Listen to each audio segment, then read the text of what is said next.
Peter. Hey, it's good to see you. You guys might know who he is. Yeah, nice to see you. Nice to see you, everybody. So did you guys see the dance in the other room? Yeah. Okay. Yeah, it's crazy. Awesome. Hi. Y'all are bloggers? Bloggers, Yes. yeah, artists and family bloggers and writers and yeah, so reviewers.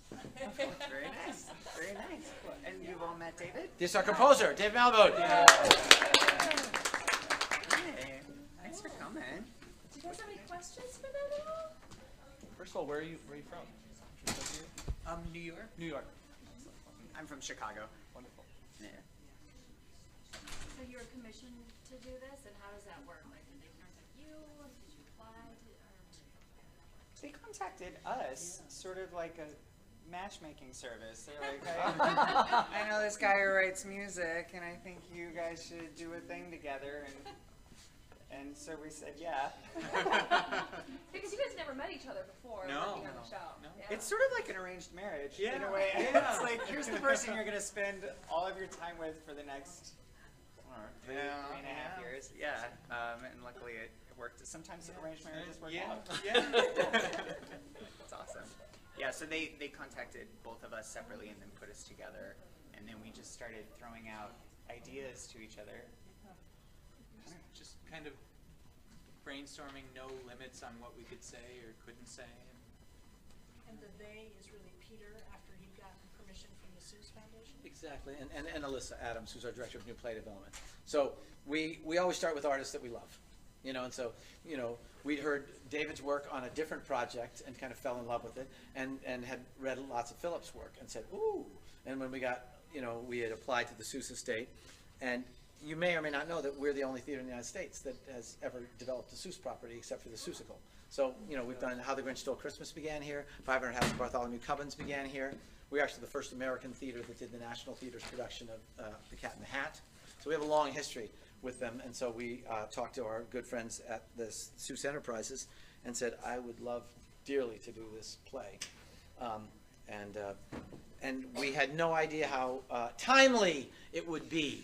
I mean, when you start something 3 years ago, who knew that the idea of building a line in the sand that would separate one side from the other and having one side pay for it, all of which was written 3.5 years ago. Yeah. Seriously. So people are going to go, yeah, right. But trust us, all this was 3.5 years ago. Because one of the challenges of this piece, which is amazing, is there's really only one named character in the book, as you know. Right. Sylvester McMonkey being. So these two wonderful artists had to invent two worlds, the plain belly, the star belly, social structures, rules, history, and lots of big decisions. I mean, one of the first decisions I remember was like, is this just happening now? Or is this, has this division been there forever? And, like when you make those kind of structural decisions, all kinds of things flow from that. And so they had to build a world. They had to build a world, a musical language, and then we've had to then build the visual language and choreographic language and put it in the body of actors. So, yeah, so we always start with artists that we love. Beginning with Dr. Seuss. And beginning with Dr. Seuss. We're big fans of Seuss because he is, he writes about profound ethical and rather sort of profound issues of human behavior and how we become our best selves. And but he also does it with such imagination, flair, invention, and comedy.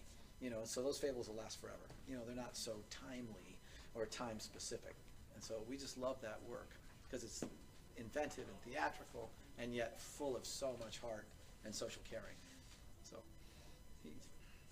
we love him. Have you ended up changing anything in light of recent political events, or is it pretty true to kind of where you started out? Yes. We changed one thing. Okay. Go ahead.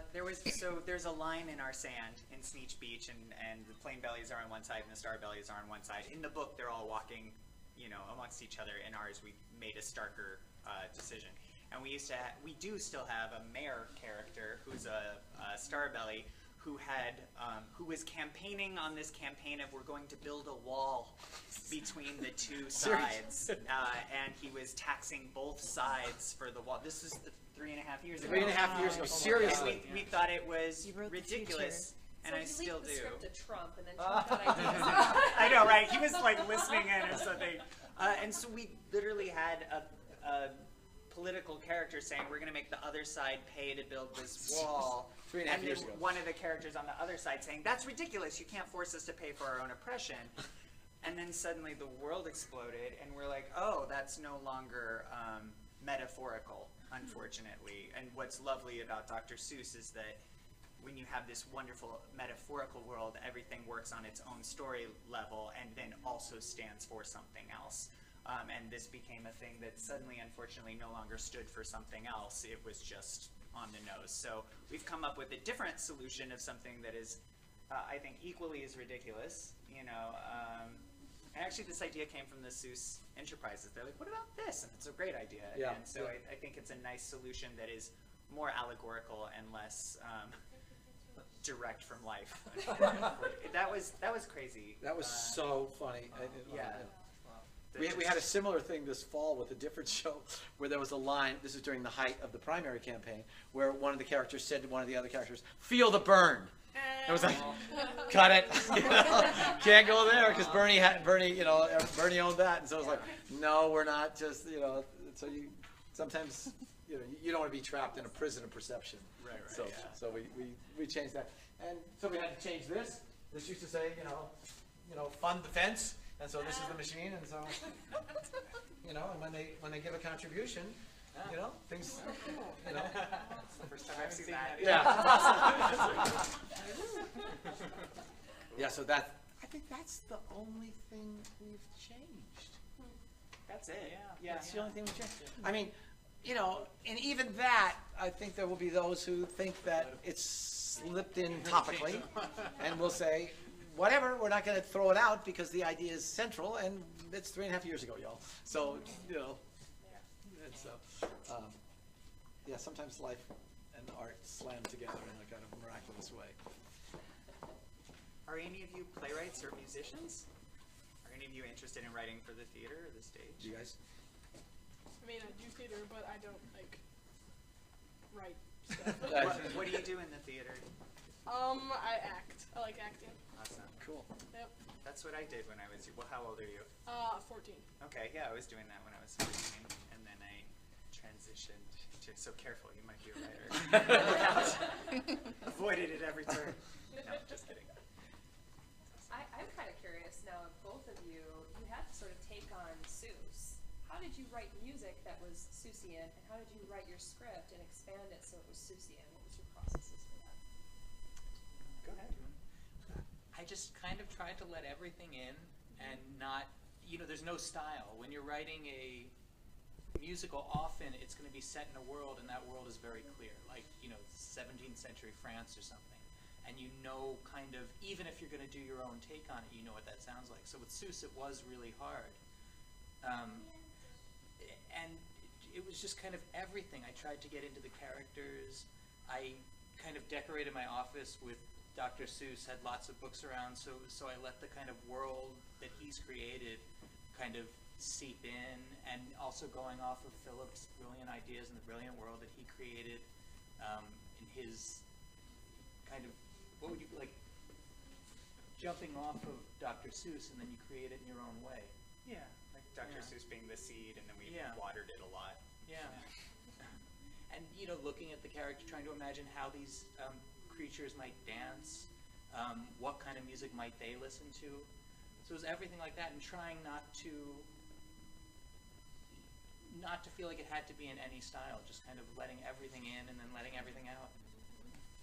When David writes the music first, and then I put the lyrics to his music, and I had written a rough treatment of what the play was, like, I think this happens here, and then I think this happens here, something, and then David went in and said, well, here's the music that goes to that. And when I heard the music, that's when I knew what the world was. You know, that's when I'm like, oh, great. And it was so on. It was so, like, we talked about things with words and descriptions and adjectives, and then David gave me this thing that you can't describe. He gave me music, and, you know, lyric writing can be very hard, but it hasn't been as difficult for this because I feel like we're speaking the same language, just different dialects of it. You know, like you're doing the music dialect and I'm doing the lyric dialect. We seem to gel there, I think. Is this the first musical that you've worked on? This is the first full-fledged musical that I've worked. I've worked on plays with music, but not musicals. I've worked on a number of musicals. you hear certain instrumentation in your head when you were trying to create this world? Yeah, it's funny, and a lot didn't actually make it into the orchestration. I had heard a bassoon for one character. The problem is it's just not a very practical instrument. You know, you use reeds, and a lot of the reed players play saxophone and clarinet, and you can only really use bassoon in a 7-piece ensemble in certain contexts, because it's not very versatile. So you can kind of have it play a bass line, but it doesn't really function the way a trombone can, where it can play, you know, inner voices, it can play bass lines, it can play melodies, it can slide. The bassoon's much more one note. So yeah, that was the big instrument, because originally Digich was going to be a bassoon, and that was just going to be his kind of orchestrational motif. I remember very early on, we were like, what if their world sounds like Beach Blanket Bingo, like Annette Funicello, like Beach Blanket, sort of tiki music played on Bavarian instruments. Like if that's the, and so we both immediately agreed on that we're makes like, sense. That's absolutely yes. Like later hosens and surfboards. Yeah. Did you keep accordion? Do you still have accordion? There's some, well, there are 2 synthesizers, and I do use accordion sounds. So yeah. If other like theaters would want to do your show, would they like have to write their own version, or would like they do your guys' version? So a cool thing about writing a play, you know, as opposed to a movie, is if somebody else wants to do it, and if that's a possibility, if it's the kind of play that can move on, then they get the script and they get the music and everything that the team has written down. That's the play they're going to do. And then the specifics, the decisions about how to do those things are what's going to be different. It's like when you get like Lego instructions. It tells you this is how you do it, but then you add your flavors. You're like, oh, I don't like that color. I'm going to build it with this color. You know, it's a blueprint, but how you put that blueprint together is totally up to that production team, right? So that's why it's never the same thing. You know, like every time you pop in your favorite movie, it's going to be exactly the same every time. But every time you go see a production of something that anybody's written, it's going to have a totally different flavor to it, even though they're doing all the same words in all the same order with all the same stage directions and stuff like that. So they wouldn't get to like add any words or cut anything unless they asked and everybody was okay with it, then sure. But it would be the same thing but different. It's interesting how different times also gives different, the play will have different meaning. So, for example, this now has a very specific meaning. In 10 years, it might mean something totally different, even the exact same words. And then how that's brought about could go for the meaning or against it, however they want to do it in the time period. But Peter Pan was a classic example of that, with what you did with Peter Pan. Well, with Peter Pan, we made some changes. significant changes. Yeah. Just because. Because time period, history. Yeah, because, you know, history's taught us that the images that were present in the early versions of that were offensive, and they needed to be reimagined. So we worked for months and months, you know, with Native artists, educators, young people, et cetera, to find an idea of how to do that. Because that's not an essential core piece of that story. What's essential is, you know, they draw this island, and you know, a group of people become the allies of Peter and the Lost Boys and help to defeat the pirates.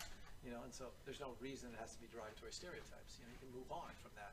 And so we worked with all the widows of the estate and got their permission to do that. So that was many month process to transform that piece into something that told the story with all the heart and kept the essential story points, but found a whole new set of images because it wasn't necessary. And also, to your point, Melissa, time does have us look at things differently. You know, we evolve, and things that were passable or acceptable one time are different, and things that have an emotional resonance at one time, like David's saying. You know, things are just, you know, I mean, this will be so wild to open this in 2 weeks. You know, February 10th, with you know the country having been through a very complicated election, and people are, you know, all sides of that, and so it'll be fascinating. What we love about this show is that at the end it says we can try to find common ground. It's not easy. It's not easy to find common ground. It's hard. But we can try. We can make that move to listen to each other and be together and make a new society. And that's what happens. I'm not going to ruin it for you. for you, but they do tear up the line in the sand, and they do say that's enough of this, and we are going to try and find a way to, you know, make friends with each other. So I think it's a beautiful and powerful message at the end of this, and a set of questions like, how do you do that? It's not easy. It's not easy. We're all coming from wherever we come from, with the baggage that we come from, and how do you change? I think what's really exciting is those conversations that kids will have with their parents after watching this. Oh yeah. And the different levels. I think adults are going to take so much out of this, just as much out of this as kids. I agree. So, have you ever considered? I don't know if Children's Theater's ever done this. Had in the program a set of questions that parents could ask their kids about a show, or Well, we do that. We do that on the website. We have a thing called the Family Guide, Okay. where we do that. Nice. Because, I mean, to your point, I mean, we gave all the actors, all the student actors, you know, and everybody, like an information packet that both talked about the history of the piece, about Ted Geisel, Dr. Seuss, but it also said, you know, images of apartheid, images of Jim Crow, you know. Here's your research board. And we have like this little research board here just to, because, I mean, it wasn't long ago that, you know, in South Africa that there were lines in the sand. Literally, look at these markers. So, you know, we have kids in the show that are 10, 11, 12, you know, who this may not be part of what they are. So we've had a lot of conversations about this and just making sure that they know there's a history about these images, you know, and that the idea of people forcibly dividing ourselves for what then becomes sort of, you know, in the light of history, very bizarre reasons, or not as critical, you know. And, you know, we talked about the fact that Ted Geisel was inspired to write this because of the stars that were forced on the Jewish people during the time of World War II. And this was his brilliant metaphor against that kind of discrimination. And so Did you talk about his World War II anti-Asian? we didn't go there. That's a really good point. We didn't go there. It's in the dramaturgy It packet. is, yeah. It is in the packet that was given. We shared some of that, but we didn't. We haven't. I mean, I haven't led those conversations. It's tricky. People are tricky. Yeah. Yeah. He got, unfortunately, got caught up, you know, in some of those moments. That was a complicated moment in the history of the United States. To resist that was difficult. But it was in the packet that went out to the cast, including the youth in the show, to battle with, to look at that. Yeah. Like sometimes even with best intentions, we come out and do something wrong. Yeah. You know, so. We all have our challenges. Yeah. Great. Well, I know you guys gotta get back to rehearsal, so. Thanks, guys. Thank you for your time. Good seeing you. See ya. Thanks.